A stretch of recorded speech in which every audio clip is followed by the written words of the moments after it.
Sanjay, you can share your screen so that you have control over your presentation. Okay, so let's see. How can I load this? I'm not too au fait with Teams. I normally work with Zoom. Just okay, share. Okay, share the screen so that I can see. Share the screen. Okay, let's see what I should be able to load something then. Let's see. I'm trying to find where I'm going to click to load anything up. Okay, so if you just if you go next to, you see share, it's next to your leave button on the top right hand side. Okay, I see. Now I press on share. And then you select the window or the screen that your presentation is open on. Okay, let's see the entire screen. Let's see the Chrome Windows. I'm selecting Windows. If I look at the entire screen.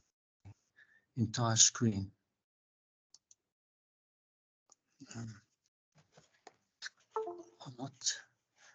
Okay, where am I? Can you? You can't see anything. I can't find the. I'm sharing this. I've got the entire screen. Yeah, I press share. I don't see my. It's loading. I don't see my slideshow at all. Okay, so at the moment we can see your Teams that is open. I can see I can see the team members and let's see, stop sharing. If I look, if I do share here, it says here screen window tab. Choose. I'm sure it's the window. If I basically put screen, put the screen and then put the click on the.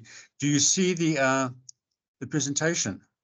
Not yet. Maybe if you can share your screen, then I can take control of it and open your presentation. Okay. So okay. Share the screen. What do I press here to share the screen? I can see I've got Chrome tab, window, and entire screen. So maybe you share your entire screen. Okay, I've got the entire screen now, and then I'm going to click on the presentation. Yes. Okay, I clicked on the presentation now. I can see the presentation. So on Teams, you have to select share because at the moment we can't see your screen. Okay, so if I click share, I can see share up top here. I see share in the corner here. Share. Okay. Okay, now PDF PowerPoint.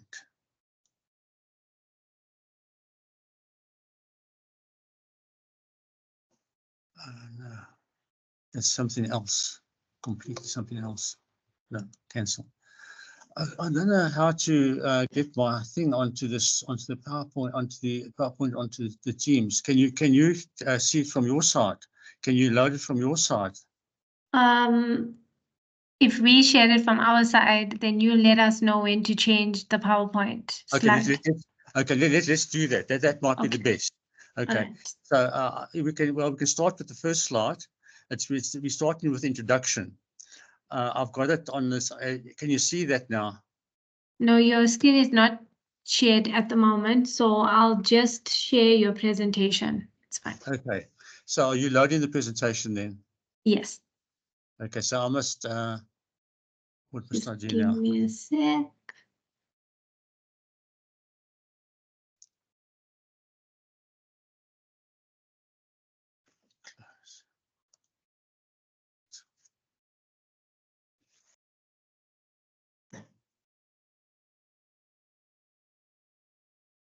Apologies, everyone. Just give me 1 second.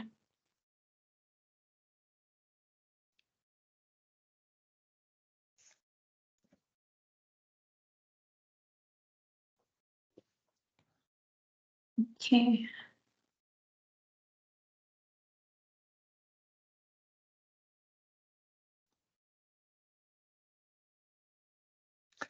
Okay, great. I can see it. Okay, you just let me know when to change the slide. Okay. So, okay, fine. Okay, so yes, this is, we'll start off with the, okay. Okay, this is the why. Okay, we're starting off the literature review. Why is literature review important? Okay, literature review should be treated as the most important chapter in the thesis. And there's a number of reasons for that. It provides the conceptual and theoretical foundation, provides the theoretical framework or paradigm, which underpins and guides the research undertaken. It also provides sort of the evidence, theoretical and conceptual framework for identifying the gaps of the body of knowledge, and also it gives a formulation of the research question, research, problem statements and aims and objectives. Okay, you can move it to the next slide.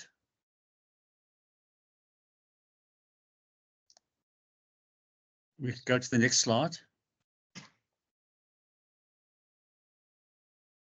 Okay, so this is quite an important point, which came across when I was doing the research. Right, it's key because basically it does affect the entire examination of a thesis. Writing a faulty review can derail or cost your thesis or dissertation in a bad light. If the literature is flawed, then the examiner will always ask the question or be put in sort of state of mind that maybe the rest of the thesis is also flawed and bad. Because most graduates don't receive much training or formal training in how to write a dissertation review, and which involves quite a lot of things. Like it involves analyzing and synthesizing the literature in their field. Okay, and there's also a general lack, as I've discovered. There are guides, but they're not actually always accessible. There are a general lack of guides on how to write your review for your thesis. There's also an underestimation also of the amount of labor entailed in writing a review article. And I think this needs to be taken into account. Most people agree that it takes several months, up to 3 months for dissertation, maybe 6 months for a thesis, a PhD thesis, to actually write the review article. Can you give me the next slide? Okay, so these are some of the issues which postgraduates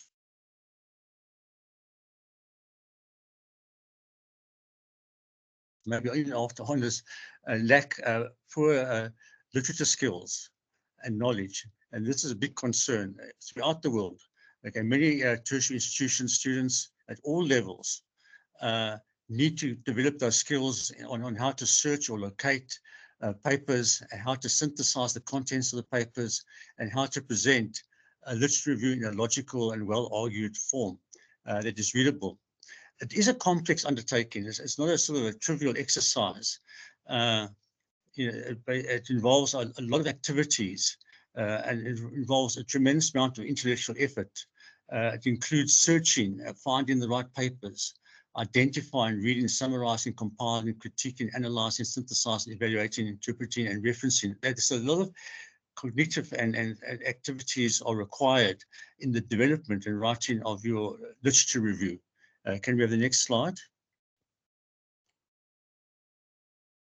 Okay, this is some of the stuff I looked at.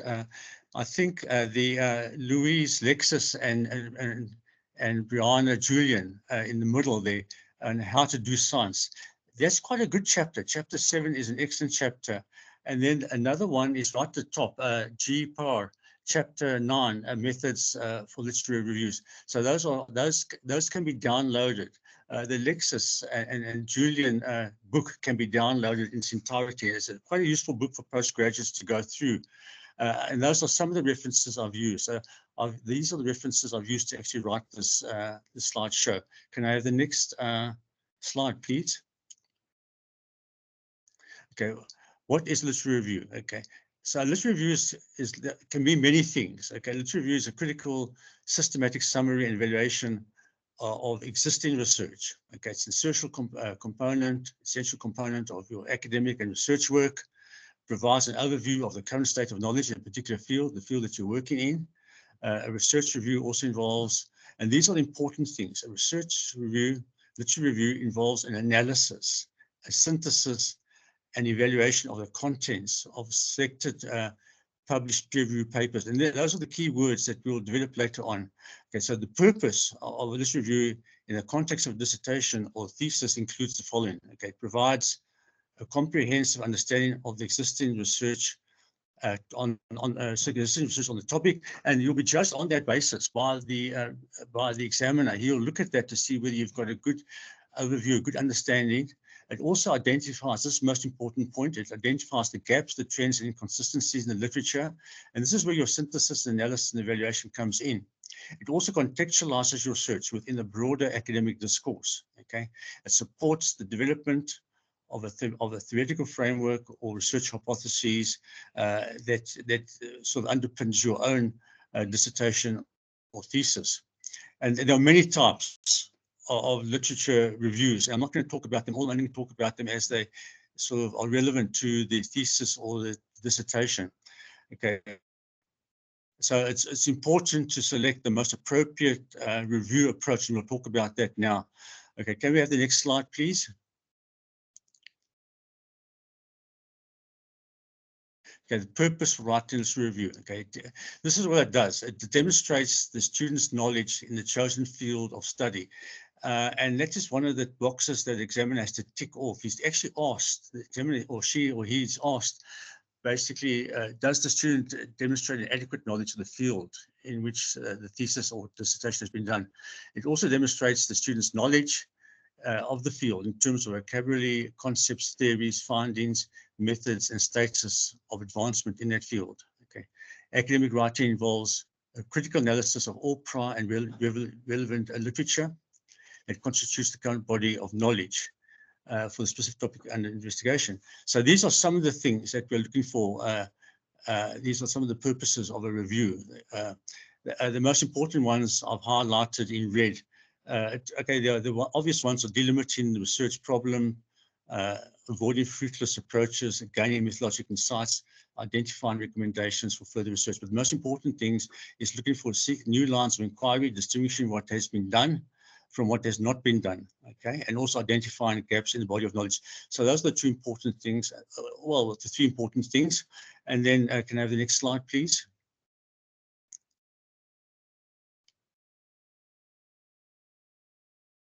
Okay, this is just a continuation, okay, discovering important variables, synthesizing, that's very important, synthesizing, gaining a new perspective. So the synthesizing is an important part as well. Let's bring together different ideas in one paragraph or one sentence, identifying relationships between ideas and practices, establishing the context of the problem or topic, rationalizing the significance of the problem, enhancing and inquiring the subject vocabulary. That's also very important to understand, to use the terminology, the concepts, the words, understanding the structure of the subject, relating ideas and theories as part of synthesizing, analyzing, identifying the main methodologies and techniques. That's also important for writing your methods, and placing the research in the historical context to show familiarity with the state of art. Okay, so that gives us the purpose of writing a review. The main one is to basically identify gaps in the body of knowledge in order to frame the research problems we'll talk about later. Can I have the next slide?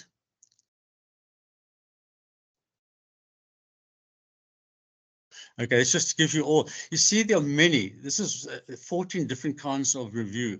And the most important ones are I think, which when I'm looking at, I look at everything, but it's basically the scoping and the systematic. The systematic is more for the review itself. The scoping is more for the introduction or the development of your project proposal. So let's have the next slide, please. Okay, so there are different types of review. These are the main ones. There are 14 types. These are the four major ones which are involved in postgraduate research. Okay, so the narrative review, the systematic review, the meta-analysis, and the scoping review. So I focused on the systematic review and the scoping review as the key ones. Can I have the next slide?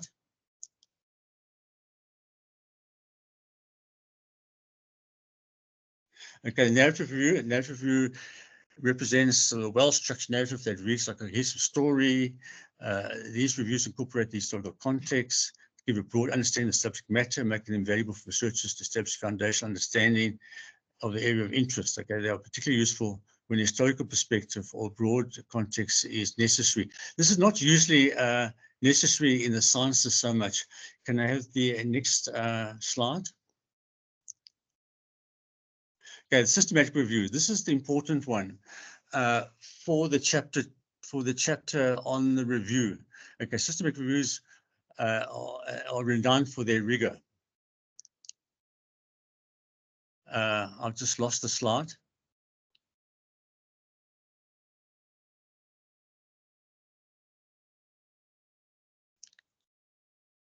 Apologies, 1 second, it's loading again. Okay, thank you. Can take some water here. Okay, systematic review. Okay, so this is a meticulous process. It follows a methodology. It involves a systematic selection of the relevant studies. It involves a comprehensive extraction. Okay, this is basically it is certain aims is to minimize bias, activity, to make the review must be reliable and objective, and there are different gold standards which basically support this approach. This is sort of more or less an approach which one would use for the literature review. I haven't put it's also this approach also helps to identify the gaps in the body of knowledge, but we'll come to that in the scoping review. Can you give me the next slide?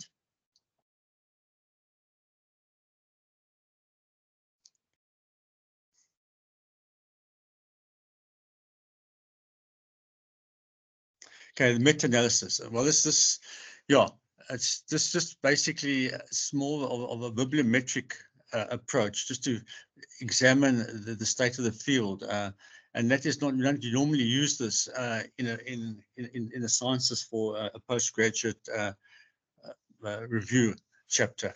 Can you give me the next slide? Okay, this is the important one. Scoping reviews are invaluable tools for the postgraduate student and also for the academic. It basically helps us to map the existing literature, identify the gaps, and help to clarify the research questions. So it's very important in terms of the development of your project proposal and also the introduction. Okay, scoping reviews provide a panoramic view of the available research, which is particularly useful for the researchers, especially when they're embarking on exploratory studies. So this is like an exploratory investigation, trying to see the breadth and depth and to see also where the gaps are. So this is where you can explore and find where the gaps are in the body of knowledge in order to frame your research problem and research question. Next slide, please.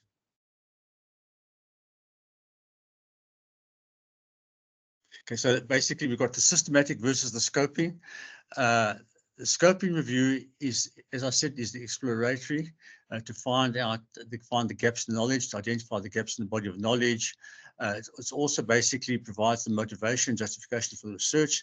It also gives you the go-ahead for your project. Okay, it also assists with defining the research problem, the formulation of the research question, the development of the research aims and objectives. Whereas the systematic review is more or less aligned for writing the literature itself. Okay, it provides a general overview, it provides a synthesis, analysis, and evaluation. So that's all those things you need to do for the concerning the existing body of knowledge. It basically outlines the paradigms underlying various theories or topics. It basically deals with the hypotheses, principles, concepts, methodologies, and evidence for that particular field. It also is relevant for identifying the gaps in the body of knowledge. It helps also to define the research problem statement, which is central for your first chapter, the introductory chapter. It helps to formulate the research question, aims, and objectives, those are part of the aims. You normally end your chapter by revisiting and wrapping up on the gaps in the knowledge, on the research problem statement, on the research questions. And so this is, you should actually reiterate that at the end of your chapter on the literature review. just to remind the reader exactly what the whole thesis is about after reading through the literature review. Can we have the next chapter, the next slide, please?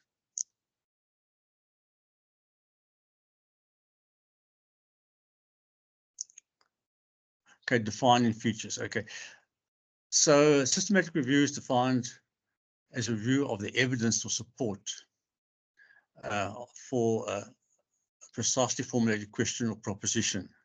Okay, the key feature, it relies on a protocol. Normally, those protocols, there are guidelines and also tutorials on how to conduct a systematic review, and they're sort of more or less built into the search engine. More about that a bit later, but so that does follow a protocol. It involves exclusion and inclusion criteria. It involves keywords, also Boolean logic, either or, and so on. But that you'll be helped in that process from the library site and side of things. Can we go to the next slide? Okay, so then you've got the search engine tools. Okay, each search engine tool also basically has helps you to select the right click buttons and takes you also through the process as well. There are normally tutorials built into the usage of Scopus, PubMed, and ScienceDirect for searching the database. And you can access all these search engines on your library internet site. So that is the first one of the calls or stops, is go onto the internet of university and go to the library section and then open that up, and it will most probably you'll be able to find all these search engines there. And as I said before, there are tutorials on how to use the search engines, and then you can familiarize yourself with those search engines. Can we have the next slide?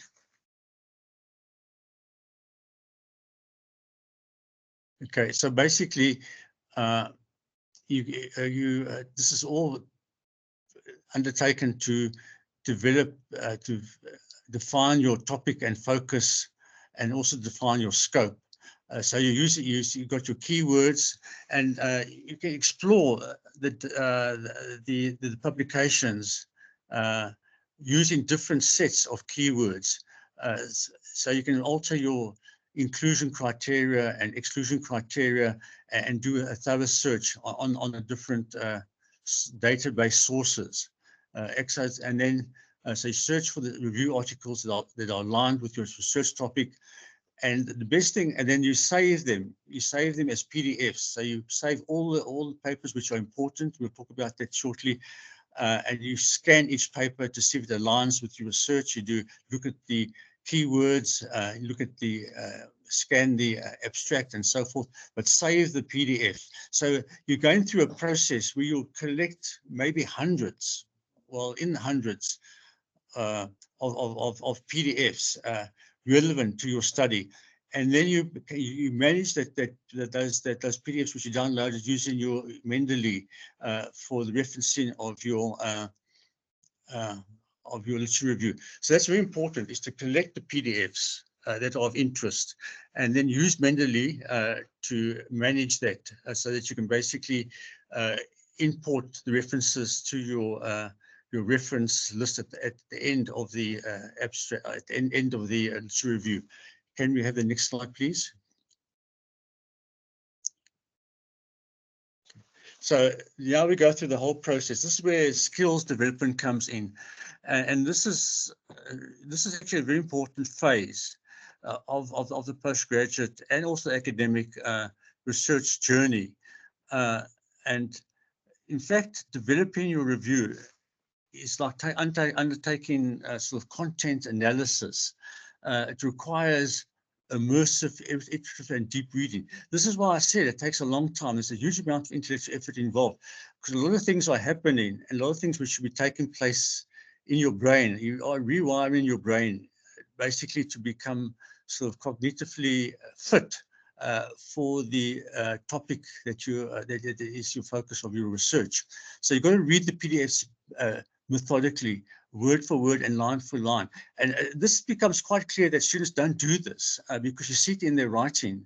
They're not reading enough. They're not reading word for word, line for line. There's a process that it's like you become reading fit. And your writing skills develop in this process. This is why it's something which cannot, you have to overemphasize this. Immersive, iterative, deep reading is essential for writing of the whole thesis, but especially for writing of the review. So when reading, you've got to focus both on content and actual writing of the content. And the more you read, the better writer you become. You've got to pay attention to grammar and punctuation and capitalization of words. So this immersive iterative reading is a process, not only of getting information and content, but also the process of developing your skills. And that was why it's so important. Attention to the way sentences have been constructed and the way words are used. And we find that students are battling with this in writing reviews or their theses. And basically, the reason why they're battling, they're not doing the reading. They're not basically doing immersive, iterative, deep reading.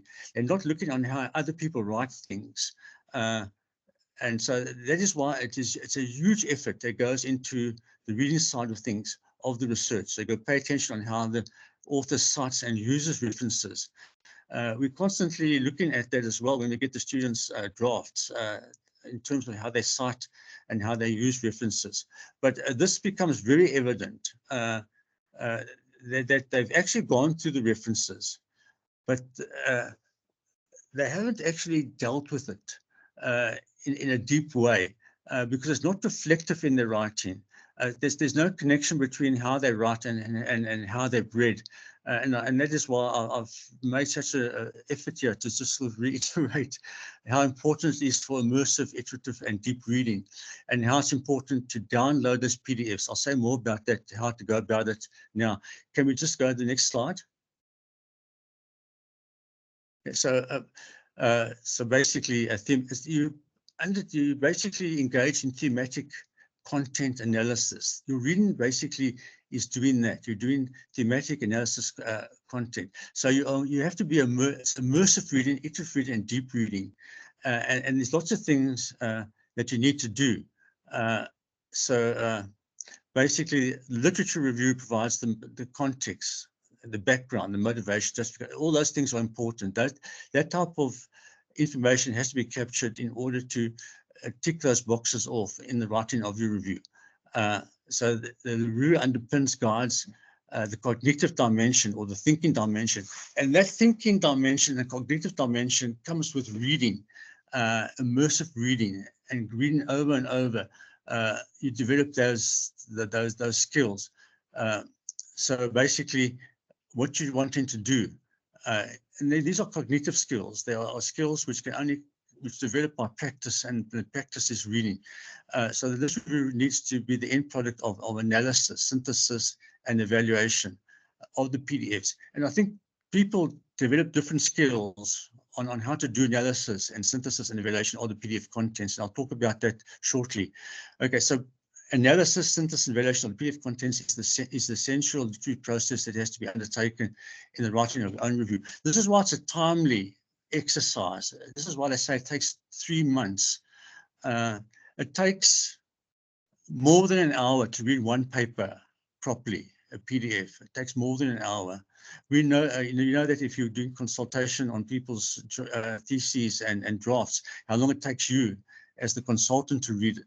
So in order to basically get it to grasp the issues in that draft. So analysis, synthesis, evaluation requires immersive, iterative, and deep reading. Can we have the next slide? So it involves the aim is basically to do the analysis, do the synthesis, and the evaluation. The way you go about this, you read the PDF, you subject the PDF to thematic analysis. You can do this, you should have a notebook, or you can work with 2 screens. You should have, basically, you need 2 screens, in fact, when you're doing this exercise. So in terms of the instruments, the devices, you need two screens. The one screen you have the PDF on, the other screen you have the Word document on, and you're doing a couple of things at once. You're taking notes, but also you're highlighting the PDF. You highlight the PDF, and then you also use pop-up boxes to write notes on those PDFs.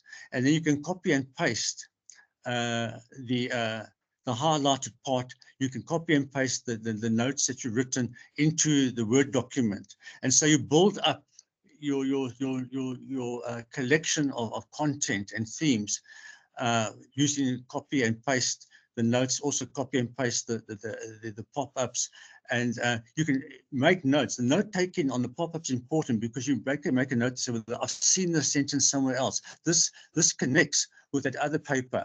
And you write the author of the other paper down, the title of the paper down. That helps you with your synthesis. It helps you with your analysis, evaluation. So basically, you've got to use the tools like highlighting, pop-up boxes, work on the PDF, work on it, using the tools, and then cut and paste, copy and paste those tools into a Word document. So in the end, you build up quite a substantial Word document, and that Word document will have your you write there. This is the author's words which you've copied and pasted. You've got your box which you've put next to it, of your note-taking box, and then at the end of the day, you read through that systematically, and in your own mind, the whole story develops. The whole analysis, synthesis, and evaluation develops in your own mind, and your own view and perspective develops, and it is what you start writing down from those rough notes. Okay, can we go to the next one? Next slide, please.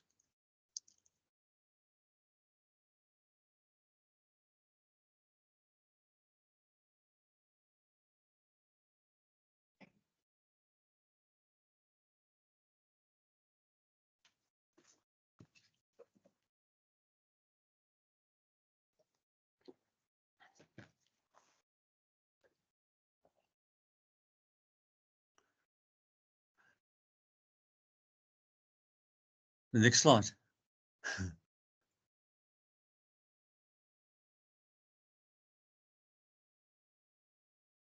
Okay, okay. There's key analysis, synthesis, evaluation. I'm always given an idea on how one does that. So basically, analysis, breaking down the contents of the PDFs into the constituent elements, keywords, phrases, concepts, ideas, claims, theories.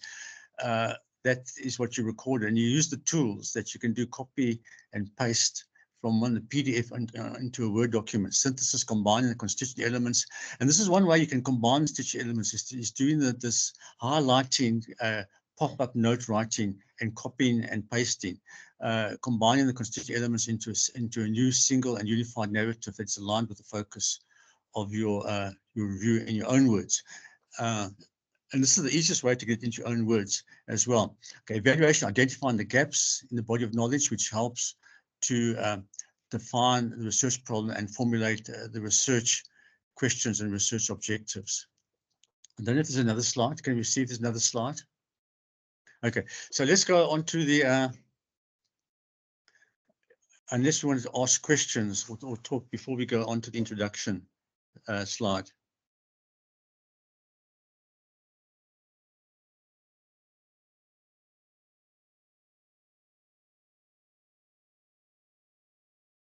Okay, can you put the last slide on? Okay.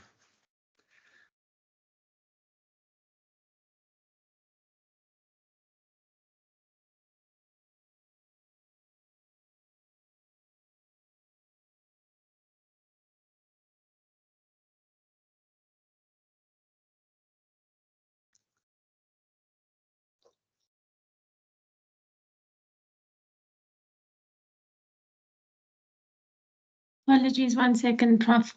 I think UJ is having a university-wide slowness day with technology. No problem.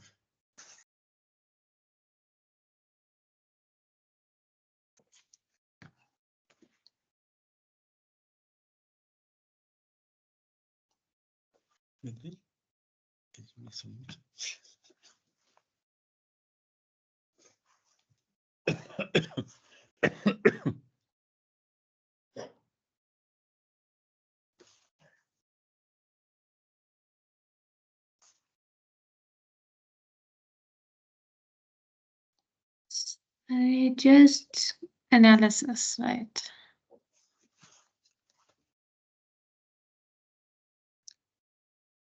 You can see it's taking a while to load.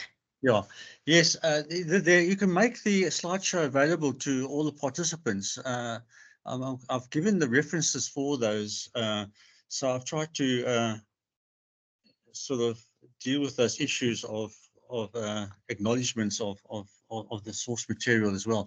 So I'm quite happy that other people use this or you know use it as take it as their own to work with the slideshow.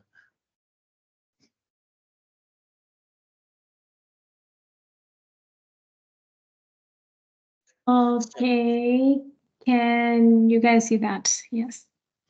Yeah. Yes. Okay. That's a lot. Yeah. So yeah, you can get the slides. Yes, this is just like this is what you do in thematic analysis, sort of more in the sciences. And because I do some of the other stuff, I don't do this. I don't do humanities. A lot of the stuff I've learned from the business school and the other, not so much from the people in the sciences. So I've taken a lot of ideas from the business school and the way they do things. Especially, so I've taken a lot from social science. So in developing this slideshow, I've taken a lot from the social sciences, and I'm using words which are more or less linked to social sciences. Okay, the analysis, synthesis, and evaluation comes from chapter 7 in Louise. So that source, Louise, Lexis, and Brianna Julian. That chapter 7 is very important for reading, and this is where that idea comes from. And I've just basically linked that idea, their ideas, on what I've gathered from engaging with students, breaking down the concepts of PDFs into the constituent elements. That is where your highlighting and your pop-up notes come in. So the keywords, phrases, concept ideas, you highlight, and then synthesizing is done on the Word document where you've cut and pasted the actual words of the writer with your own accompanying notes, and then you read through that, and that's just when you can do your synthesis, analysis, and then evaluation, identifying the gaps. So the point is analysis, synthesis of PDF content is essential, and one must use the tools, the digital tools, 2 screens, a Word document, and then on the PDF, write the PDF, mark it up, highlight it, and write notes in it, and you can come back to it. Because when you leave the PDF, you must leave it with the marks on it. Otherwise, you forget what's important. Oh, hell, I saw something on that PDF. Now, which one was it? And that is why you keep notes on a Word document, so you can trace back to which PDF those ideas came from in order to develop your review. If you don't, you've got to have a system. So that's the point I'm making here. You've got to have a system, an operational system, and a process. It involves a process to make the writing easier. I'm not too sure how people write, but this is how I write. I write with 2 screens. I write with marking up the PDF. I write with the Word document open. So you're collecting notes. You've got all your PDFs in one folder. The Mendelin helps you to, so you load all those up into the Mendelin app, and they are there. So you can call those up when you're basically starting to write your notes. Your reference will develop at the bottom of the last page as you start transforming your rough notes into your final document. I think if there's nothing else, we can go to the next session, looking at the introduction.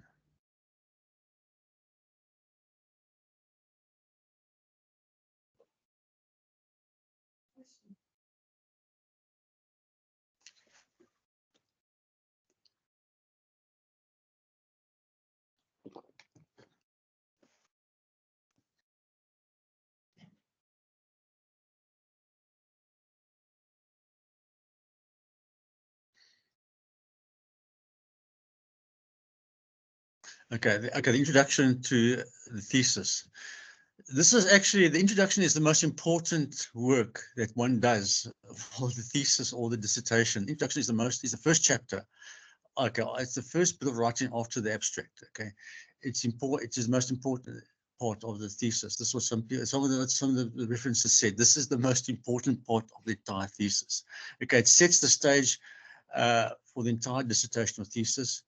It can decide the fate of dissertation or thesis on whether it will be successful or not. This is where the examiner's influence the most. If he reads the introduction and the introduction is good, he's put into a good frame of mind. And normally, if this introduction, the first chapter is good, the rest is good. Because what you've done, if you manage to do a good introduction, it means you've actually managed to do the rest well as well. Okay, so the introduction forms the leader about the purpose. Tick off boxes. The introduction informs the reader about the purpose. So you've got to ask yourself the question you've written it. Does the introduction give the reader the purpose of dissertation or thesis? Okay. It needs to inform the reader why it was important to conduct the research study on the specific topic that has been chosen. That must come out in the introduction. Can we have the next slide?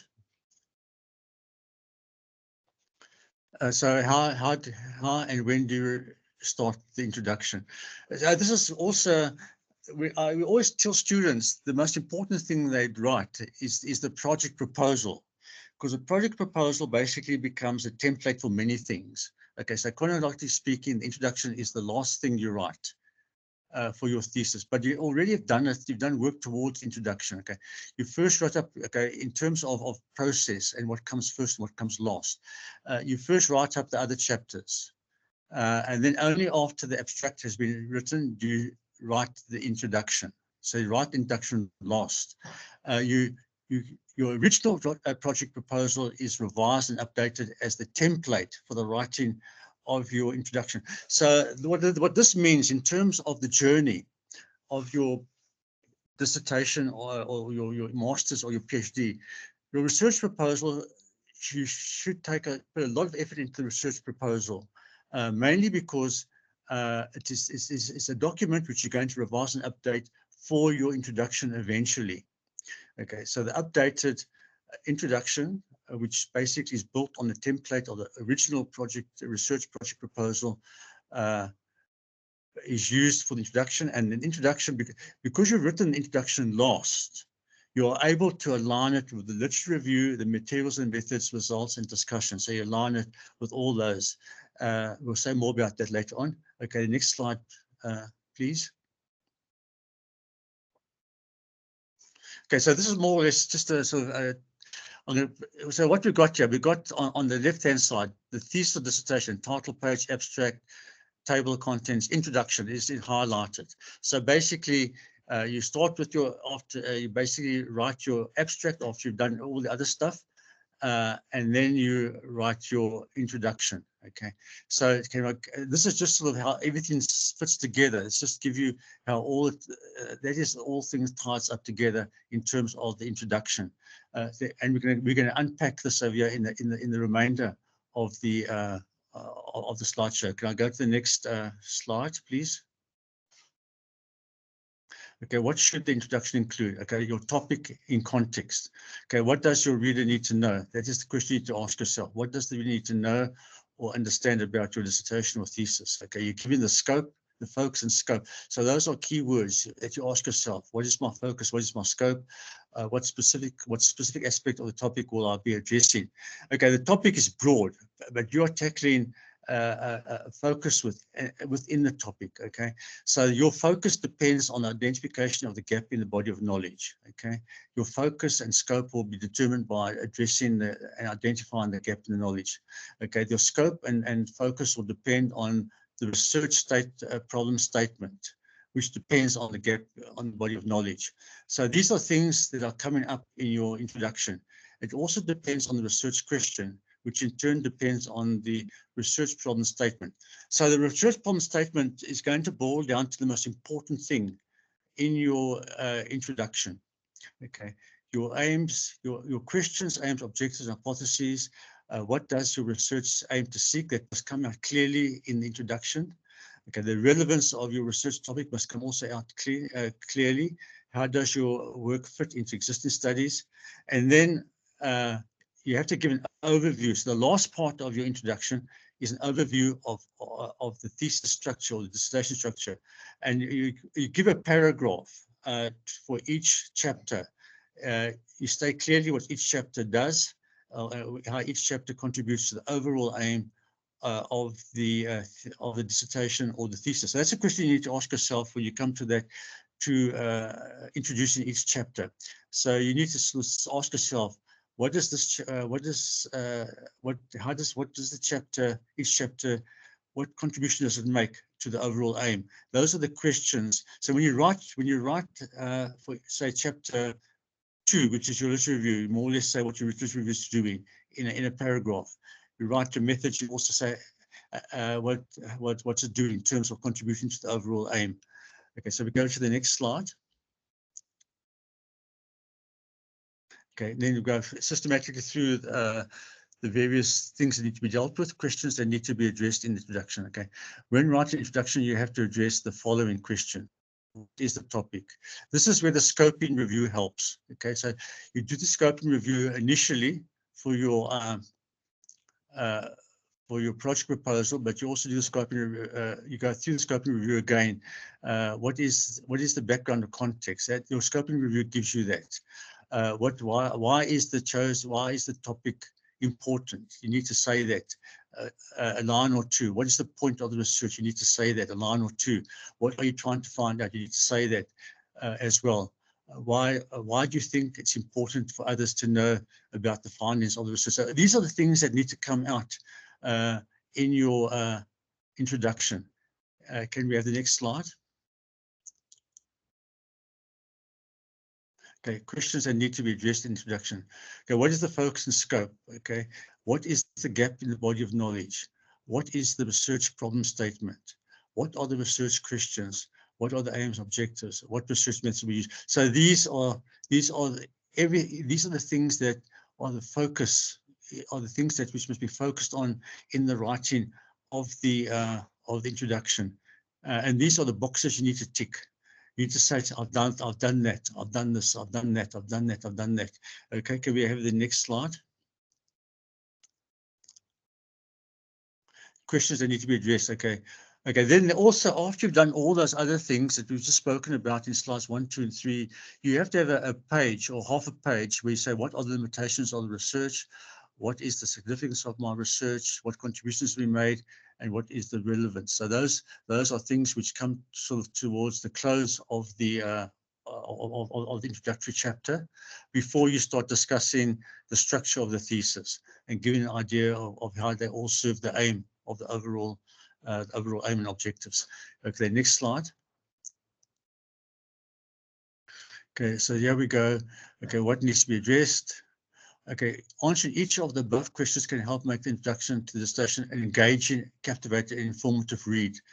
So the examiner will be happy if he sees all these things popping up. You'll get you have a good impression that the introduction is coherent. It's giving a good platform. It's giving a good overview of what to expect in the rest of the thesis. So each of the above, what and why, needs to be addressed or treated as a tick-off box. Okay, in writing introduction, you need to ask yourself whether you adequately, clearly, and concisely address all the above questions.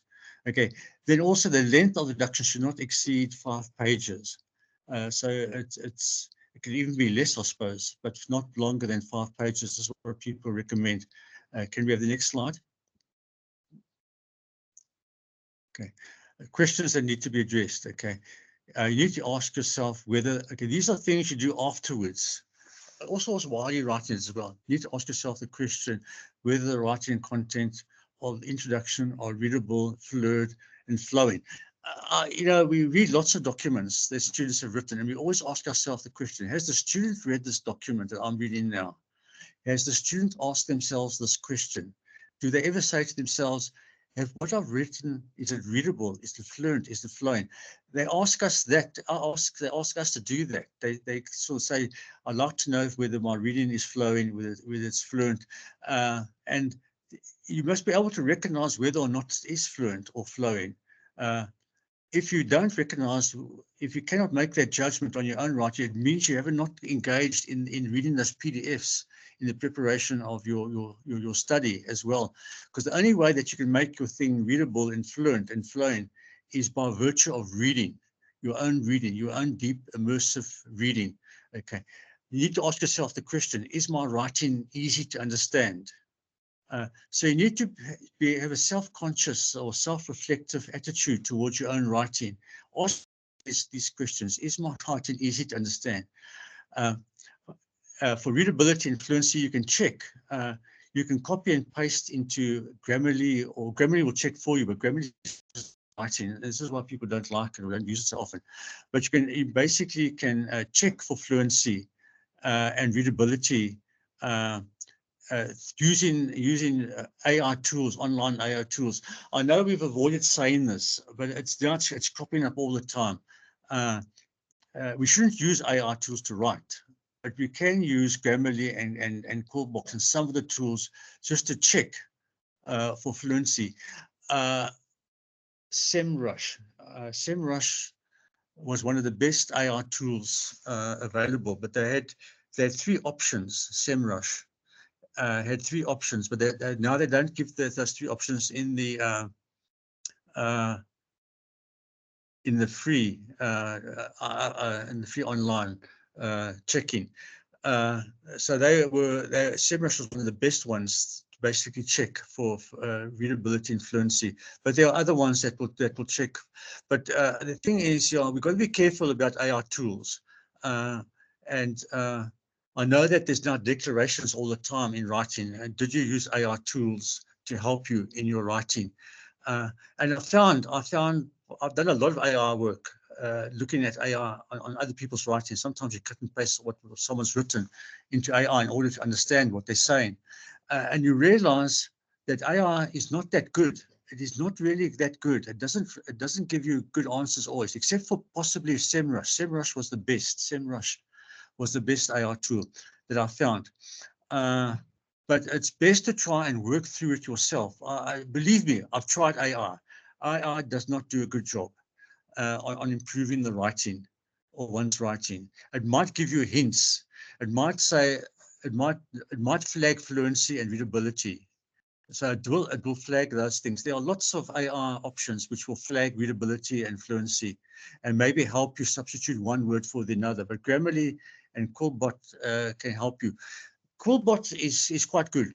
If you write a sentence and check the grammar and you feel unhappy with the with the way you've written it, you can click on the paraphrase option of Quillbot, and Quillbot will basically do an AI rephrasing of your, and then you can see, but you'll often see that Quillbot has got it also wrong. Yeah, and that's the point I'm making. A lot of times these AI tools get it all wrong. What you want, if you look into, but sometimes they give you pointers. Sometimes they'll give you a word that you're looking for, or a phrase that you're looking for, and you can't find it.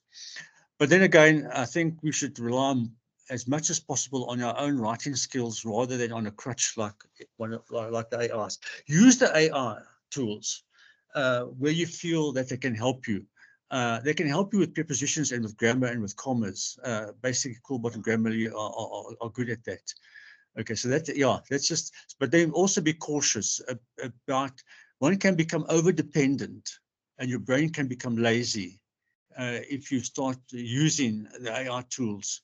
I myself have stopped using AI tools quite a lot. In the beginning, I did refer a lot to cut and paste into AI tools, but I actually stopped doing it now. I found that I was disappointed too often with what I got back from the AI writings. You can also pick up the words. There are, and that is how they basically trace AI. AI comes up with lots of words that often appears in people's writing. The one word which caught me is delve.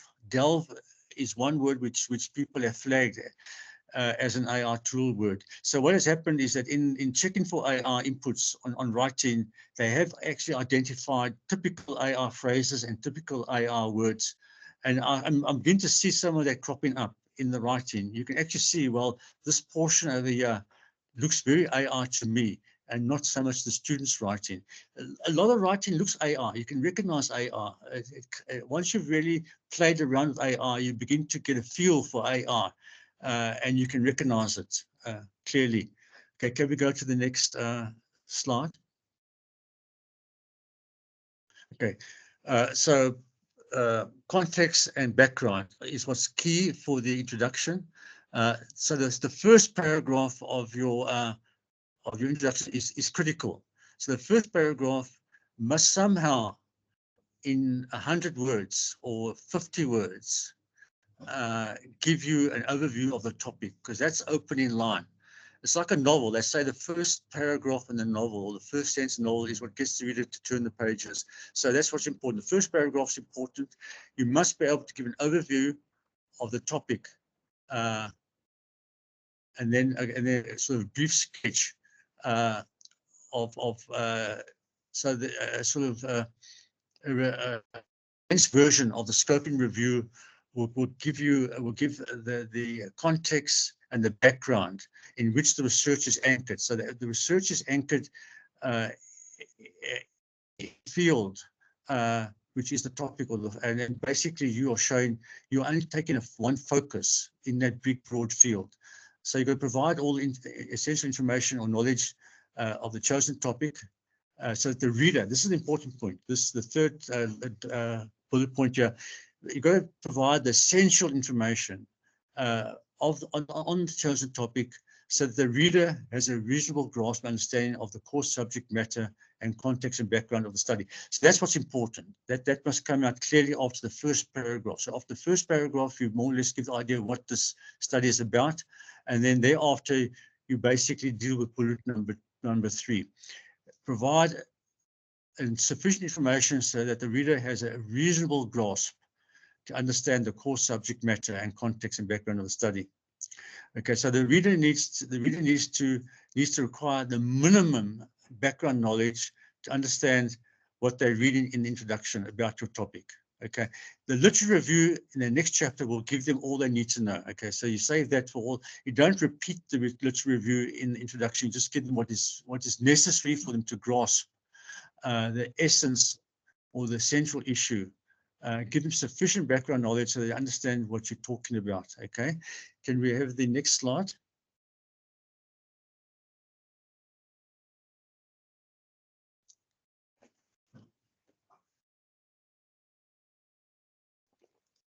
So the gap in the knowledge is one of the fundamental things that must come out in the introductory chapter. Okay, this comes after the brief overview on the research topic. You narrow the focus. So when we're talking about narrowing the focus and scope, we're using the idea of the gap in the knowledge is what narrows our scope and what narrows our focus. So we need to state what is the gap in the knowledge. Okay, and then the gap in the knowledge will be more fully expanded in the literature review. But usually that gap in the knowledge basically enters the literature review during the analysis, synthesis, and evaluation phase, and that is why that article chapter 7 that I told you about should be read by the students. They give examples on how to do that. Okay, so that's the gap. Statement of the gap of knowledge is important, but it will be fully addressed in the analysis, synthesis, and evaluation exercise in the review. Okay, so why we want the gap in the knowledge? It's important to state the gap of the knowledge, because the gap of knowledge is an important step towards defining and formulating and articulating the research problem statement. So the research problem statement is the most important thing in the introduction. Can we have the next slide? Okay, so the research problem statement. Okay, this is the first and most important step in any research study, is to identify, delineate, and articulate the research problem statement. And this has to be done. Yes, yeah, the copy and the the copy of the recording, I think, should be made available. The slideshow, as I said earlier on, the slideshow is fine for people to take and use as they see fit as well. Okay, I've given all the source material behind the writing on the PowerPoint presentation. So going back to our research problem, so we need a clear, and this is the biggest difficulty. People struggle with articulating and writing the research problem. They struggle with articulating and writing and expressing the gap in the knowledge. But this is the research problem statement is the absolute prerequisite of the introduction. Okay, the statement of the research problem helps to formulate the research query. That's what's so important. Yeah, I think it's good that we share this as well. I'm using this. I'm going to use this as my own template when I go through all the drafts now. Now I've got a template, my own template to give feedback to students. I'm using this as well now. I'm going to use this as well in the slideshow. Okay, the statement of the research problem helps the research question. This is what's so important. I normally say to students quite often, say, you need the statement of the research problem in order to formulate the research questions, and there's also quite a difficult cognitive exercise, is to actually derive the research questions from the research statement. That requires some skill and wrestling and challenging. So it is a challenge, and you need the research questions in order to define objectives. So those things all hang together. The statement of the research problem, the research questions and objectives all hang together. Okay, what must be made clear is that the aims and objectives of the research study involve suggesting the research questions. Okay, so those also linked. Your aims and objectives. So your research question comes first. Now I've seen this often happening, that the research questions don't come first. People often have written project proposals and introductions, which I've seen, and I did a little research on this. I actually keyed in what comes first, research questions or aims and objectives. But basically it is research questions come first, then the aims and objectives come first, okay? So what comes first is the gap in the knowledge. That comes first in the order of things. Next becomes the problem statement. Next comes the research questions, and next comes the aims and objectives. Okay, the formulation, articulation of the research problem statement is informed by the gap in the knowledge that has been identified. Okay, it is in the and then also to reiterate, in terms of the review and the exercise of finding the references, is the job of the initial scoping review to identify the gap in the body of knowledge. So that's right from the beginning, and this is why it's an iterative process, because the student does this right in the beginning when he's writing his review. He's collecting his archive, he's curating his PDF files or references in order to basically address the gap in the body of knowledge. Okay, can we have the next slide? Okay, articulation. The key word is articulation. This is where they struggle with articulation of the research problem. To reiterate, the ultimate challenge, it is a challenge. The ultimate challenge is to formulate and clearly articulate the research problem in the form of a well-defined and understandable problem statement. Okay, that is a challenge to do. In a paragraph, what is your, often it's implicit. I often read to the students project proposals and then also the introduction, and the feedback I give them, it's implicit, but I should be more firmer. It's implicit but not clear. So we need, and this is an exercise they need to go through, is to actually write the problem statement. We'll see it later on in the slideshow. Okay, we've got spelling out the details, specifics in a well-written expression of the problem of the research problem statement is a central concern and goal. It basically is one of the essential features of the whole postgraduate thesis or dissertation. Okay, so the research statement captures the. Okay, and this is what's so important. It is basically the basis for the framework, the basis, call it what you like, but the grounding, the cornerstone. That captures the purpose, the focus, and the scope of the research study. It basically, it's like the microscope on what's going to be looked at. Okay, can we have the next slide? Okay, Why is the research problem statement so important? Okay, research problem statement is a descriptive statement that conveys the issue the researcher is trying to address in the study. So it's as simple as that. This is the issue. It informs the reader of the context, importance, motivation, justification. It captures all those things, the significance of the study. It helps to address the gap in the body of knowledge. It helps to give focus. Okay, without the research problem statement, you cannot have focus, and you cannot define the scope. Okay, it helps to define the concept in terms of the research. It does all those things. Can we have the next slide? Okay, why is the research problem statement? I could continue. It helps to frame the research questions. That's very important, because once you've got the gap in knowledge identified and sorted out in your own mind, you can formulate the research problem statement. Once you've got the research problem statement, you need to ask yourself, how can I reframe? How can I reframe the research problem in a set of questions? Because I need those questions in order to basically define my own objectives and also to sort out my methodologies, all linked together. So these things are all interlinked. It helps, okay, it helps to in the selection of the research design and methodological design. So it has ramifications. The statement, the research problems, important ramifications. It defines the questions, it defines aim, objectives, it even defines the methodology. It also provides the significance or the significance of the contribution to the existing body of research. Okay, next slide, please.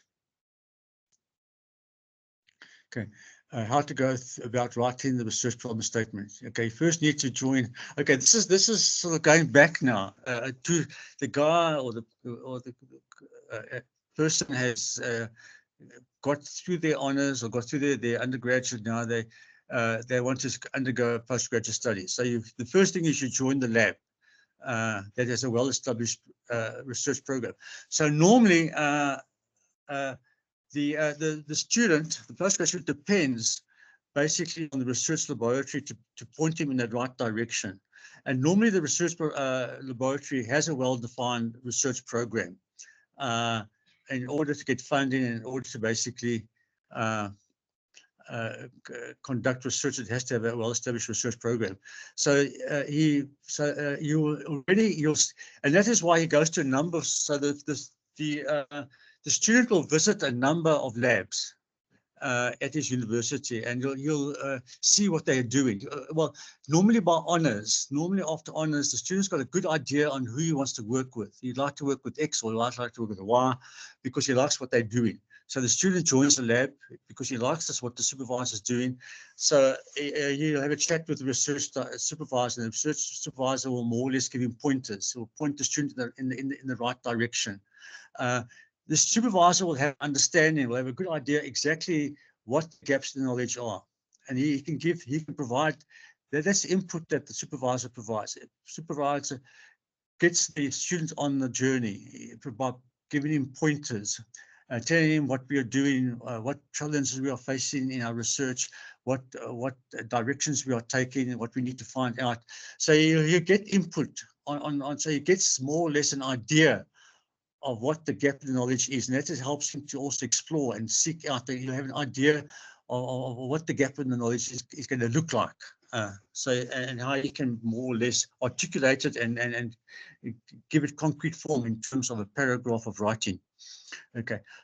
Then after selecting the broad area of focus within a topic, here the student conducts a scoping review on the relative literature using keywords. He goes to the scoping review, looks for the gaps in the knowledge. He most probably has a good idea of what he must be looking for. So normally the student joins the lab, has a chat with the supervisor, chats with other people in the lab, and he'll get a good idea exactly what the gaps of the knowledge will look like, and therefore that will also help his search and will help him to identify the gaps in the knowledge in his search. Okay, after finding the relevant problem, the student begins the iterative step-by-step process in the definition and formulation of the research statement. So that is when he's going through all the knowledge, when he's going through all the PDFs, this is what he's doing. He's going through the step-for-step stage, or what she's doing, step-for-step stage, in order to formulate the research problem statement. Okay, next slide. Okay, so the question of the research topic, its context, interest, and relevance. Okay, begin, okay, I've said this before, begin the introduction by introducing your dissertation or thesis topic and provide the necessary background. We dealt with that. It's important to contextualize your research right at the beginning, but not overdo it, because you're doing that in the literature review, and show why it should be of interest to the reader. Also show that your research topic is timely and important. That's also part of, these are in one sentences or short phrases, can all be done. You may want to mention why the research topic and focus are relevant, new, and at the center of academic debate as well. So that's also things that need to go into the context, background, and interest and relevance that should be put into the introduction. Next slide, please. Okay, addressing the question of the focus and scope. Okay, so providing a brief introduction and general overview of the topic is important, and the focus represents the narrowing down of the scope of the study within the general domain of the topic. Okay, so the lab will be interested in a topic. So the researcher or the lead principal researcher of the lab, he's engaged in the broad topic of his field. It's a big domain, and within that he's got focus areas.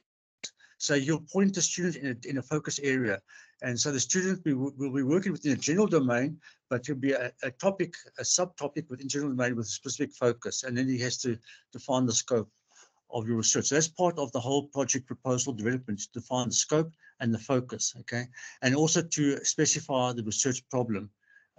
So the research problem is, again, crops up is important because it helps you to identify and also demarcates the scope and focus of the research study.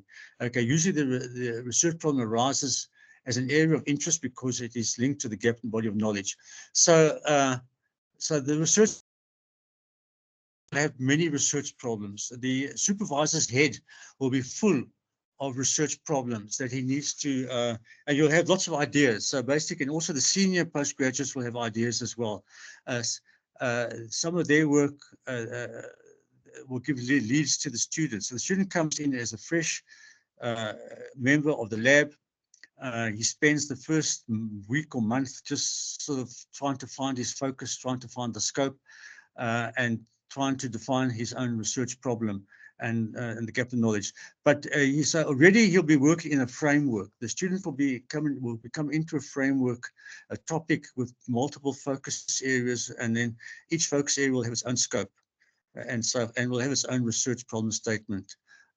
So that is also why we need to have the principal researcher. The principal researcher is a key person in this role. He's got a huge responsibility on getting the student on the path, on his journey. And I think the student needs to realize this. He needs to basically say, I need to have a good supervisor, I need to go to a good lab, so that I'm not going to waste my time and effort, so that I can get onto the journey quite quickly. Once I've got my focus area, once I've got my research problem, I'm on the road to writing up, to doing the research and writing up. Okay, the next slide. Okay, gaps. Okay, so the essential point basically is the gap knowledge points what is missing. The gap highlights the knowledge that is currently lacking in a particular field of study. And that is the case. So the research program will have many gaps, will be focused. That's what drives the research program. The research program is addressing all the gaps, and gaps are multiple. Science is infinite. The problems are infinite. It's hard, problems constantly crop up. Each MSc, each master's, each PhD thesis opens up a new gap in the body of knowledge. Even while it's solving one gap of knowledge, it's opening up another one. And it is why the research environment or the research lab is important, because it helps one regarding the gap, isolating the gap of the knowledge, defining, helping to formulate the research problem. Okay, so but once the student has a good idea of the research problem, he's on the road, he's on the journey. So having a good understanding of what precisely constitutes the research problem will help him focus, or her focus, and get on with the research. Okay, so therefore, the first and most important step in any research is to identify, delineate, and formulate the research problem. Because once you've got the research problem, you know what you have to do, and you can get on the road towards the research project itself. Can we have the next slide? Okay, back to the research problem. Okay, so basically the precise, clear formulation of research statement helps to understand and articulate the nature or essence of the specific research study problem, and that will basically define the focus and scope of the research study. Okay, the research study identifies and describes fully what is unknown and was unexplored, and that was the student wants to know that. He wants to know that what he's doing is an unknown field. It's going into an unknown field, an unexplored field, and that is all defined by his research problem. Okay, so that is why he should be able to write out and spell out the research problem, so he knows, so he can identify the purpose and focus of his research study or her research study. Yeah, you cannot have a purpose and you cannot have a focus if you do not have a research problem statement, because what are you doing? You ask the student, what are you doing? I don't know what I'm doing. No, you don't know what you're doing because you haven't formulated your research problem statement. Okay, so basically, it helps you to identify and formulate the what, the why, and the how regarding the nature of the gaps in the body of knowledge. Therefore, it helps to formulate. Once you've got the research problem statement stated clearly, articulated clearly, written down, it helps you to formulate the research questions and the research objectives. Important. And normally, once you've got all those things worked out in your head and got it written down, you're more or less on the road to do the research. Okay, question. I mean, next slide. Okay, why is it important? Okay, so yeah, I've given all the sources for this. This is quite a good document I went through. I was very impressed with it. Why is a problem statement so important? Okay, it defines the research focus. Okay, a problem statement narrows down the broad field of study into a specific research question or problem. It helps to delineate the boundaries of your research and prevents it from becoming too vague. So the person takes ownership. This defines him or her as a researcher in the lab. She's dealing with this problem. Becomes part of her identity and what she's doing every day. Okay. It also highlights relevance. It communicates the significance of the research. Explain why the problem you're addressing is important. Okay, and the student needs to know that. This helps to justify the research and shows its potential impact on the scientific community.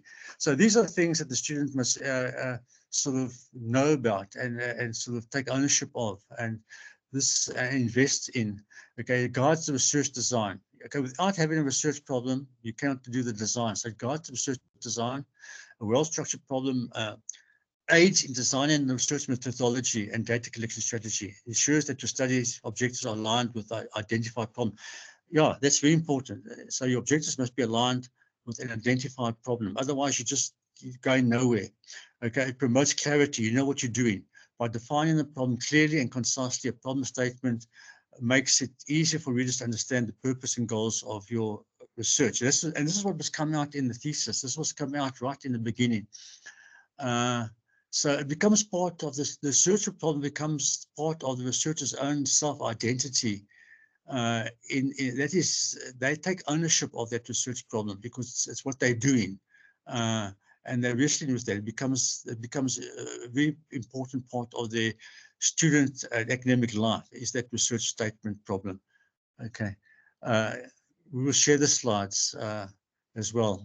Definitely, the slides will be available. RCD will make sure that you get the slides. Can we have the next question, next slide, please?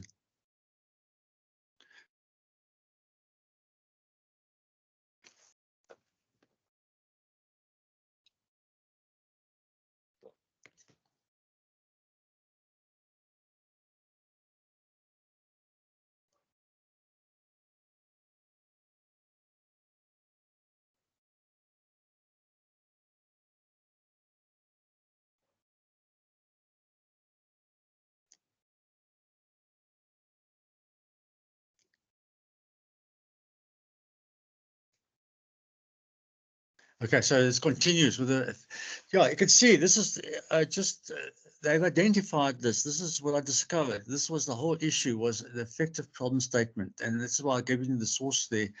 I know it's basically not a paper or anything. It's just a source crafting your research. understanding and writing the research problem. Okay, you've got to identify the gap. Okay, gap states the knowledge. We've said this before. It also provides make sure you understand what your research is about, what you're addressing.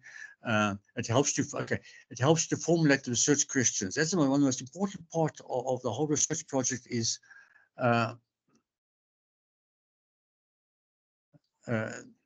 Yes, I'm leaving the sharing of the slides up to RCD and to do, yeah, okay.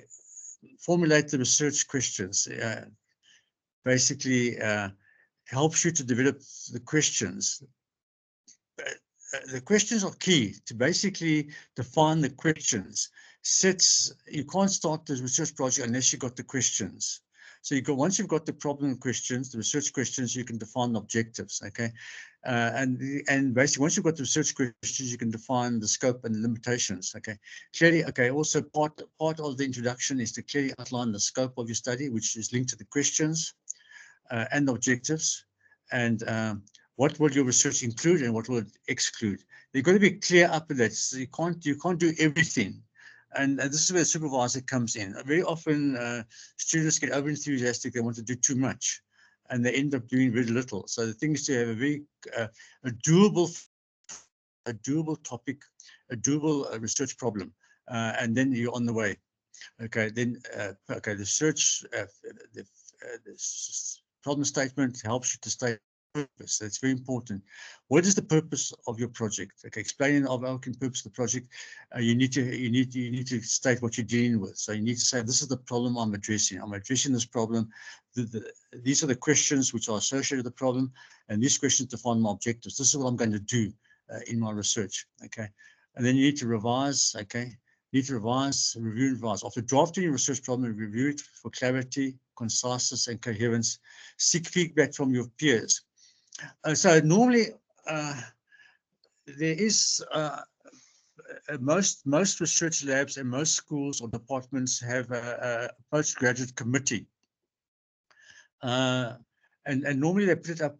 A postgraduate committee should be put up as a formal structure, and I know it's sometimes it's a pain in the butt for a lecturer or an academic because he's asked to sit on one of the subcommittees in the department or school, which basically is called the higher degree committee, the supervisory committees, and that's very important. So basically, the student needs that committee to put her or him on the right track. And so this slideshow might help the committee members to ask the right questions to the student. So when the student gives his presentation to the committee can engage with the student, can ask him, well, what is the purpose? What is your problem statement? What is the gap in knowledge you're addressing? And so basically, the committee needs to know what it should ask the student and what it should be looking for and what it should flag. In terms, because the committee members will get most probably the project proposal to read before they go to the committee meeting where they can interrogate the student. And the student gives his presentation and is interrogated by the committee members to set the student on the right track. But then again, the committee members that help the student also need to be trained to be able to be good, to be a good support system for the student. So the postgrad student depends on lots of people. It depends on his peers in the lab. It depends on the supervisor. It also depends on the committee. So there should be structures in place which make it possible for all these things that we dealt with this afternoon to sort of be concretized within a committee system. So the students can thrive and flourish if the structures are in place. If the student knows that they have to get a problem statement clear and they need to have research questions, then they will flourish. They'll know what to do. They'll know how to write and what to write about and so forth and so on. So so basically everything assumes that the school or department has the structures in place and the support systems. The supervisor, the principal's researcher also needs the structures. Basically, he needs his colleagues to know what he's doing as well, or what she's doing. So it's good to have a mixed membership at the school, so it's up to the department of a school to basically set up a committee, a research committee. And I know people view that as a pain to have to go and sit on somebody else's subcommittee and hear their student giving their version of their research. But there's a lot to be learned in being a committee member for your own students and so on. You can see what the problems are as well. So those structures should be set up as well in the school. Can we have the next slide? Characteristics of the research problem. Okay, a good research problem should have the following 4 characteristics. This comes from that same reference. I think it should address the knowledge gap. It should be significant enough to contribute to the existing body of knowledge. The problem should lend itself to investigation through the collection of data. So it must be doable. I think the research problem defines the research design, it defines the methodology. The research problem must be able to render an investigation and the collection of data. So it must be doable. There's no research problem which cannot be solved, cannot be dealt with in the lab. So the lab's resources, both intellectual and equipment-wise, will contribute or make the research problem doable and render it possible. So there's other things that need to be taken into account in the success of a postgraduate undertaking. Okay, the student needs to, okay, this is the responsibility of the student to come up with the research problem, but he needs the support system in order to get there. He's not going to get there by, she's not going to get there by herself unless she's very, very clever and on top of things. But normally after honors, the student is still needing to be guided. Normally when they get to the PhD level, once they're within the first year or first month of the PhD, they're more or less on their own. They can get or buy and get things done. But they also need, as PhD students, in part, being a senior postgrad doesn't mean you don't need to be supervised by a committee. In fact, the committee will be very important in the success of your research. So it should be an interest of the student and suit his skills and time and resource. Okay, fine. Can I go to the next slide? Let's just see the next slide, please. Okay, more on the research. Okay, so you can see how important the research theme is. This is one thing that a lot of stuff came out. This is from San Francisco Edit, from that university there. Okay, the source. A clear problem statement does more than just articulate the issue you're addressing. It showcases the significance of your research, highlighting the gaps, sets the stage for your contribution. Okay, it needs to be carefully crafted, concise statements that embody the essence of your research. The problem statement in scientific research is not just a formality or a box to tick. It's the foundation. That is important. It's the foundation upon which your entire research project is built. The statement defines the scope. It helps you stay within the boundaries of your research goals and prevents you from veering off in unrelated territories. And that's also a part. This is the supervisor's got this problem. He sometimes has to keep a student on a tight rein, on a focused rein. And once there's clarity on the research problem statement, that becomes the tight rein. It becomes the way to evaluate and the progress of the research itself. I know many students get sidetracked. And they often get sidetracked because they're not clear about the research statement. So a student can get into, he gets over enthusiastic, or she becomes over enthusiastic, she gets sidetracked and starts wanting to do too many things. So you've got to watch out for that. The student mustn't be sidetracked into wanting to do too many things. The student needs to be focused. And I know, because we all had experiences with supervising students, you get that but some students want to be told exactly what to do. That's good and bad. Okay, they should be told what to do as so far as getting them on the road, and then just keeping sure that they stay on the road. So you've got to treat each student differently as individuals. They come with different attitudes and different competencies and so on and so forth. Okay, can we have the next slide? Okay, more on the okay. So it's also this keeps the student on track. A good problem statement guides the student and the researcher. It guides also the reader. More importantly, it does guide the reader. It guides the examiner, because at the end of the day, the thesis has to be examined. It helps them understand the journey they're about. Okay, that's for the student they're about to embark on. But also, it helps the examiner, because on the examination journey that they're going to embark on, they dive into the thesis or the paper. Okay, the research problem plays a crucial role in shaping your research question. We dealt with that in hypotheses. It informs methodology. It helps all those things. So, okay, in essence, the research problem statement is the thread. That's very important. Okay, I know many supervisors say, "What is the golden thread?" And the students have communicated this to me. So we get students coming to our consultations, and they say, "My supervisor says I read through my project proposal. He's read through my my first draft, and he's asked me the question, where's the golden thread that weaves through your entire research?" The research problem is what weaves the thread. Okay, the research problem is the thread that weaves through the entire research process, keeping everything connected and coherent. Okay, can we have the next slide? Okay, importance. Okay, so it basically focuses, it specifies the nature of the problem, it characterizes this the research problem. Okay, the problem must be clearly articulated. We dealt with that. It requires investigation, specifying the unknowns. So it's good to know what the unknowns are regarding states of affairs in terms of what, why, and how. Can we have the? So I'm ending this in just going back to philosophy now. The word, I love the word states of affairs, and it basically comes from states of affairs. Basically, are the things that we are researching. We are researching states of affairs. The idea of concept comes from Ludwig Wittgenstein's Tractatus, and adapted its application into the context of scientific research problem statements. In science, we are dealing with a wide and diverse range of states, conditions, properties, facts, factors, variables, dispositions, qualities, powers, attributes, all those things.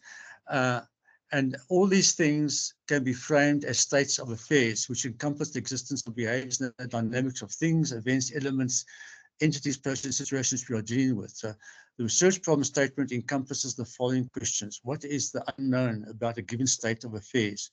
How did a specific given state of affairs arise? That's what he wants to answer, or she wants to answer. Why did a given state of affairs arise? Okay, for the framing and articulation of what problems must be resolved or resolved helps the formulation of the research question. So that's normally okay. I think if you go to the next slide, I think it's the final slide that I've got here.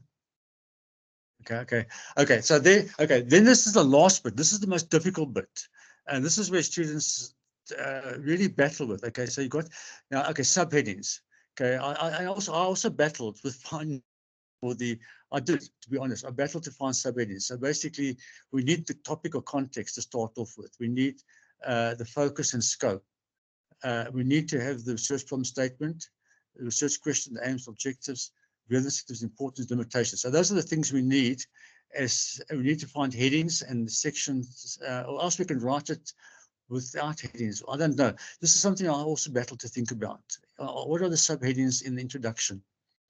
Okay, we know the last bit is easy. Okay, so they have to write a paragraph, a good paragraph on the structure of the thesis. So they need to write a thumbnail sketch of the literature review. They need to run a thumbnail sketch of the methods, results, and discussion. So I'm not too sure of the word number, what would be the best, but it would be a good paragraph, but it must be good. So this is where, if it's good, it puts the examiner in a good frame of mind, because it shows that the writer has paid attention and has made an effort to give a very good sketch of the different chapters that make up the thesis structure. Then finally, we got at the end of the thesis, itself, we got the appendix. So that just you can mention that X, Y, Z are in the appendices, if there are appendices as well. So to be honest with you, I did battle finding. It's easy to say research problem statement, research question, aims, objectives, hypotheses, relevance, and significance. Those are all subheadings and limitations. Those are all subheadings. But the opening, the topic of context, focus, gaps in body knowledge. So there must be subheadings in the introduction. So those are things that one needs to apply one's mind to. The subheading should be sort of give the whole logic unfolding of the introduction as well, and be connected with the rest, the structure of the thesis as a whole. But the take-home message is that the introduction is more than introduction, is the foundation. It is the first thing the examiner reads. If you get the introduction right, there's a good chance that the whole thesis is right and it's not going to have a problem in the process of examination. It'll also mean it become easier to write papers because you'll know what the problem is, you'll know what the gap in knowledge is, you'll know how to structure the paper and how to sell the paper in a manner of speaking. Yeah. So yeah, that is more or less what I found going through the literature, you know, downloading PDFs, doing my own search for these two slideshows. This is sort of what I found in my own search, which I've communicated to you. Came out of this search was basically the research problem statement was foundation. That is the most important thing that came out. Also, the other thing that came out is that writing a review requires a huge intellectual effort on the part of the student. And the student needs to develop the necessary skills. The student comes unskilled. Okay, the student has written essays in honours and has received honours training and undergraduate training. But those skills need to be developed further in the postgraduate journey of the student. So I hope this has been helpful to you. Otherwise, I think that sort of ends my story for today on this topic. Any questions?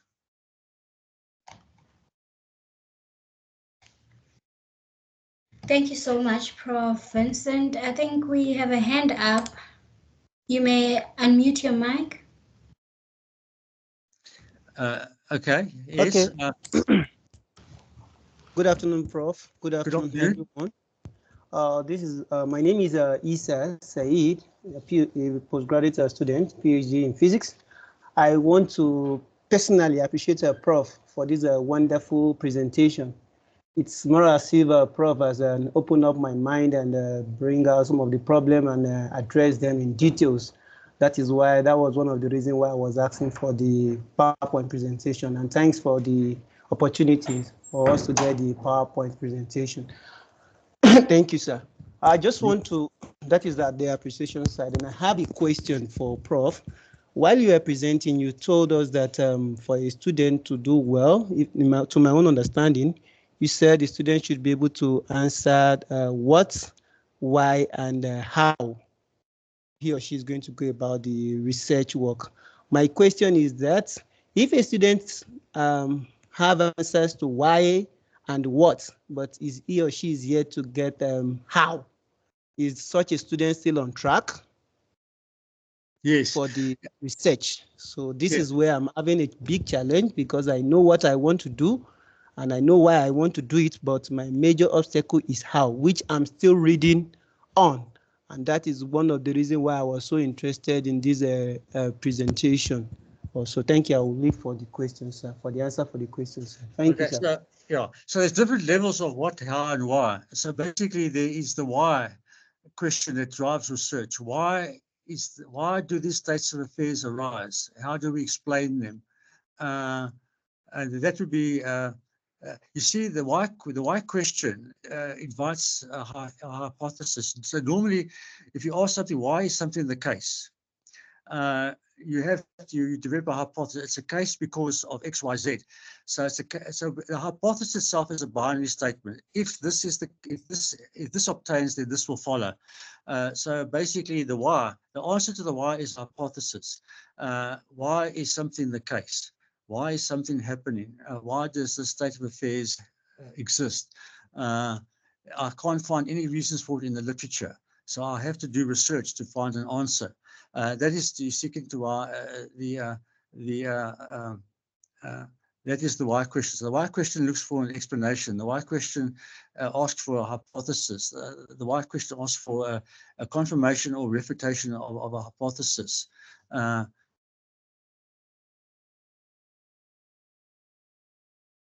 What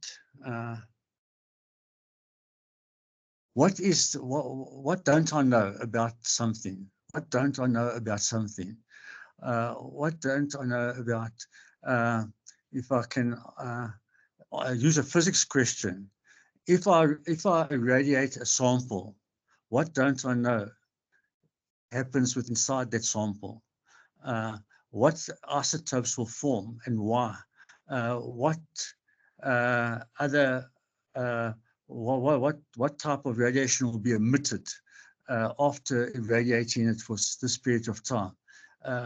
And so basically I can model that. I can use a model, but then I can also do an experiment. I can a sample, say a kimberlite sample for diamonds. What does the radiation do to diamond? Okay, that is unknown. Okay, those are the what questions. Then the next question: why that to the diamond? Why does it why does it fracture the lattice of a diamond? Okay, you got what? What does it do to diamond? Okay, the radiation creates a fault in the diamond lattice.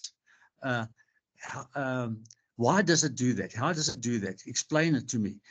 Well, because it knocks out an electron or it creates a vacancy. So in terms of physics, that would be. And how am I going to test this? How am I going to do this? Well, you're going to radiate it and you're going to monitor the emission spectra. And the emission spectra will give you a signature of what's happening inside the kimberlite. So that would be physics. I'm a biologist, so basically I can ask questions: is why does a nematode kill this other animal, and why is the animal not resistant to the nematode? Then basically, if I do genomics analysis, I get I get an idea of all the genes it has. I can see what it encodes. It encodes a poison. This nematode bites or does this and releases a poison, which affects. So that is the what, why, and how. So also to ask the why and the what and the how is very important to basically identify, to formulate your research statement. It's a way of thinking that the ideas are easy for the physicist because it's the reason why I can phrase that sentence. I've actually had a couple of people doing physics who've come to as consultants. I learned lots from those students. That's why I could actually speak about the radiation and the emission. Yeah, so the what and the why and the how involves a way of looking at the world. And be able to be it's into curiosity. So the thing that gives rise to the what and the why is curiosity. And physicists and scientists are curious people. That is why they are doing science. They want to know why things are happening, and what is happening, and how it's happening, and so on and so forth. So it's a way of viewing the world. In a questioning frame of mind, and also a frame of mind that is curious about the nature of the world and of phenomena. And I think that's why people go into science, because they go into science because they are curious about things in the world, whether it's plant biology or animals or ecology or physics. There's a lot of or chemistry. People want to say, why does this catalyst work? Or I need to design a catalyst which catalyzes this type of reaction. And can the catalyst work at a low temperature? Does it have to be at a high temperature? Why can the catalyst work at a low temperature? What catalysts are best for fixing CO2 with hydrogen? what catalyst? What metals must I use? What transition metals or what lanthanides must I use? What is the electronic structure? How does the catalyst and the electronic structure work to basically bring about a reaction? What is happening at the electronic level? How are these bonds formed? How is electron moved? Why is it nucleophilic or electrophilic? So those are the hows and whys and whats in terms of chemistry and physics. And UJ is doing a lot of stuff in this, electrolysis, hydrogen, making hydrogen, fixing CO2 is the new energy technologies which are important, which is UJ is doing. Okay, UJ does work now in kimberlite diamond visualization. And then UJ also does work in post-harvest rotting of spoilage, post-harvest spoilage. Why does a banana go bad if you put it in the fridge? Why does a potato go off? How should you store a potato long term and why? So those are the types of the whats and whys and hows. So those are the intrinsic to the formation of your problem statement. So your problem statement basically is dealing with what's, whys, and hows. And I suppose that didn't come out clearly, but that is basically how the whats and whys, and that is how the questions helped me to answer things I should have answered in this talk. Okay. Yeah. Anybody questions? Okay, thank you, Prof.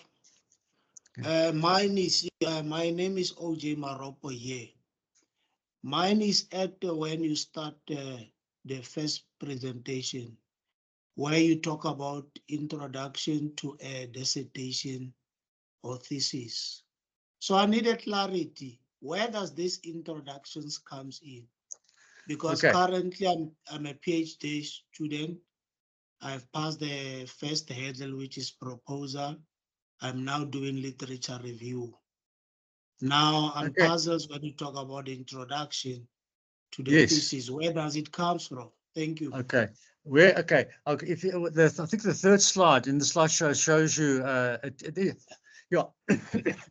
you see, basically there are formats. So you got your abstract, you got your contents, and then the next thing you got is the introduction. Introduction is to give an overview. So the introduction is not the literature review. Literature review basically is doing more than the introduction. It's basically building on the introduction. So the introduction introduces the problem statement. If you don't have an introduction and you start with literature review, then you call your literature review you call your literature review the introduction. And then at the end of your literature review, you'll have to deal with all those things like the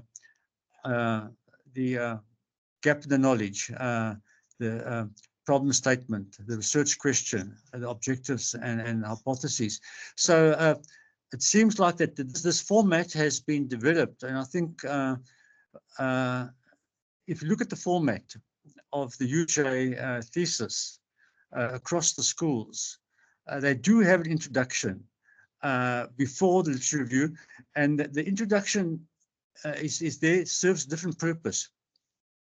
The main purpose of the introduction is to formulate the research problem statement and the research questions and the aims and objectives. So when the examiner or the reader has read the introduction, he knows from the start what the research problem is, what the gap in the knowledge is, what the research questions are, and what the objectives of the thesis are. If he starts reading and he hasn't got those things, he hasn't got the guidelines. So if the reader is given the guidelines and the map, okay, the focus, the scope, the problem statement, the gap in the knowledge, the aims and objectives, the research questions, they are the map, they are the guide. They prepare the reader for the rest of the thesis or dissertation. So basically, the introduction primes the reader, focuses the mind of the reader on what this thesis is about. So when he's read the introduction, and it's a good introduction, he knows exactly where this journey is going to take him or her. Okay. Yeah, those who want consultations must just book with RCD to have a consultation. Then I can we follow the consultations through the RCD Acuity booking system. So if you go to Acuity, you can book a session, consult, 1 or 2 or more. Yeah. Prof. Gray, I also have a question. Thank you so much for the presentation. You mentioned the concept of having a golden thread throughout the entire thesis. So my question is, how does one balance creating that golden thread or being consistently through in your writing and avoiding being too repetitive? Because I'm assuming that you should always keep the reader like reminded or alerted of the main gaps or main objectives or the main research question you're trying to answer in your different chapters. So how does one prevent writing to be too monotonous or repetitive in trying to create the golden thread? Yeah, that's a good question, because the golden thread issue comes up repeatedly as well. So the golden thread, okay, you don't have to repeat the research problem statement can come up in different ways and is articulated differently, but it's all centered. You can, well, to address the research problem question in this study, we need to follow this methodology. In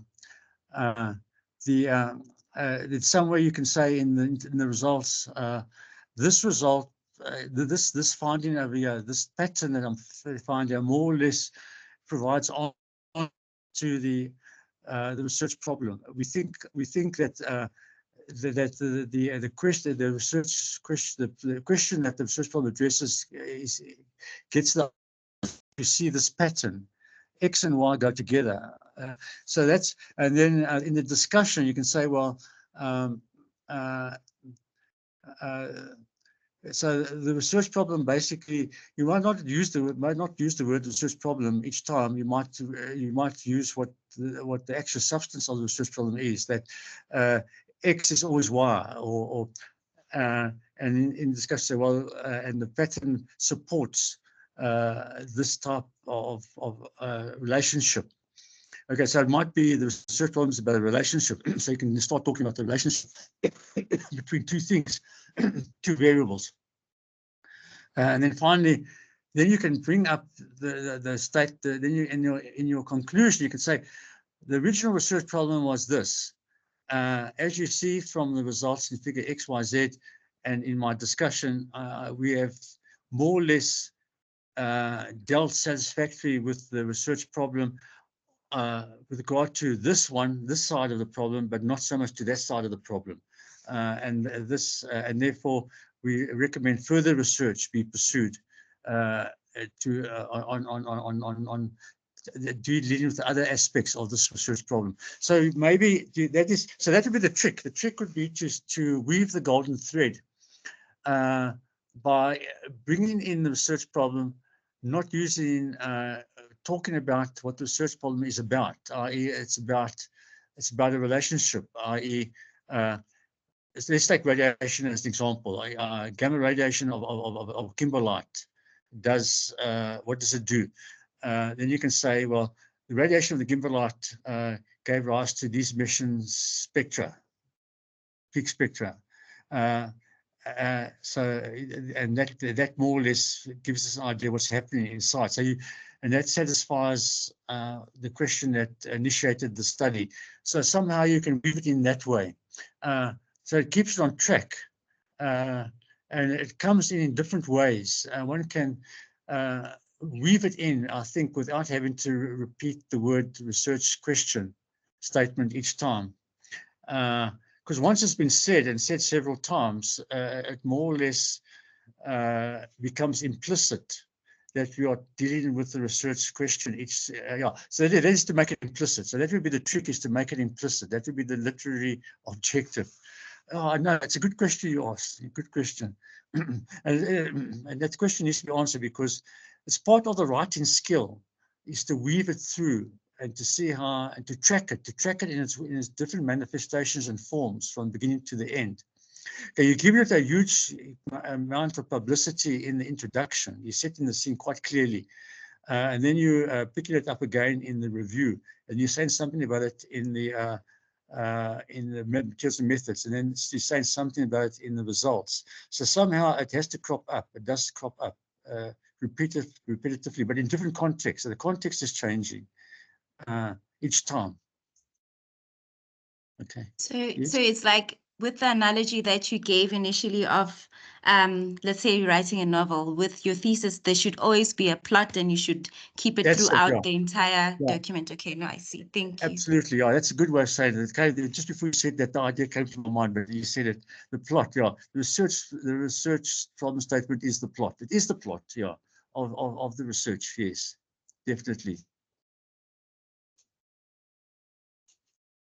Okay.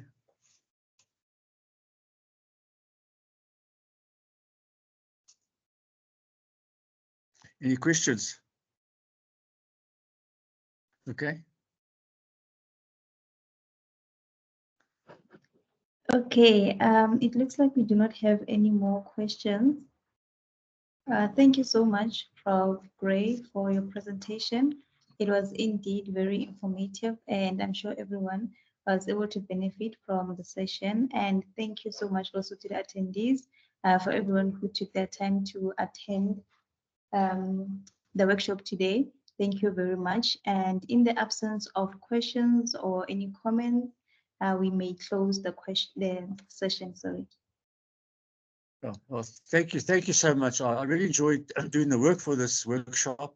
I learned a lot as well. As much as you guys learned, I've learned a lot too.